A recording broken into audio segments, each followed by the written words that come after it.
taliska ciidamada Mareykanka ee Afrika ayaa muddooyinkii dambe sare u qaaday weerarada xagga cirka ee ay ku bartilmaameedsadaan fariisimaha kooxda Al-Shabaab ay ku leeyihiin wadanka Soomaaliya.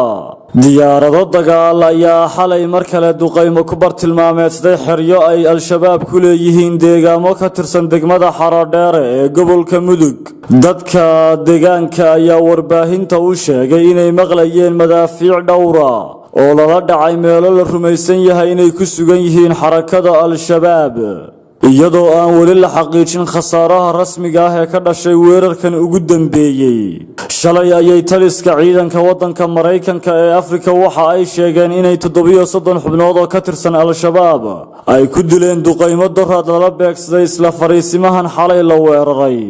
deegaanada labada jeer ee isku dhow la duqeeyay ayaa ka tirsan Camaara iyo Caad.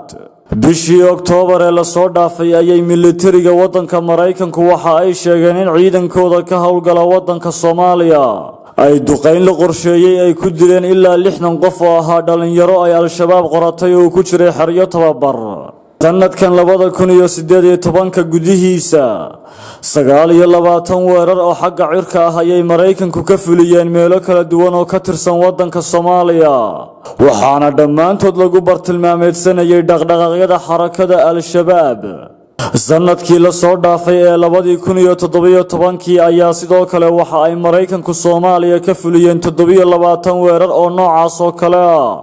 bishii Maarso ee sanadkii 2017 ayuu madaxweynaha wadanka Mareykanka Donald Trump waxa uu amar ku bixiyay in la xoojiyo weerarada degdega ah ee lala beegsanayo Al-Shabaab si gacan loo siiyo baa la yiri ciidamada dawladda wadanka Soomaaliya ee dagaalka kula jirta kooxdaasi, iyadoo Mareykanku ay sare u qaadeen duqeymaha ka dhanka ah ururkaasi Al-Shabaab. ayaa su'aal iska weydiinaya sida ay weeraradaasi u wiiqi karaan awoodda ay leedahay kooxdaasi. bayaan dhowaan ay soo saareen taliska ciidanka wadanka Mareykanka ee Afrika ayaa waxaa lagu sheegay in duqeymaha lala beegsado Al-Shabaab ay yareynayaan dhaqdhaqaaqyada kooxdaasi iyo weerarada ay damacsan yihiin. sidoo kale mas'uuliyiinta wadanka Mareykanka ayaa hadda ku doodaya in howlgalladooda aysan waxyeello ka soo gaarin dad rayid ah. dalka Soomaaliya waxaa la qiyaasayaa inay ku sugan yihiin ilaa 500 oo askari oo ka tirsan ciidamada wadanka Mareykanka, kuwaas oo u badan saraakiil ay hawshoodu tahay inay bixiyaan talo bixin. go'aan ay wasaaradda gaashaandhigga ee wadanka Mareykanku ay ku shaacisay usbuucan in lagu dhimayo ciidanka wadanka Mareykanka ee jooga Afrika iyo meelo kale ayaa si gaar ah loogu qeexay inaysan ka mid ahayn ciidanka ka howlgala wadanka Soomaaliya.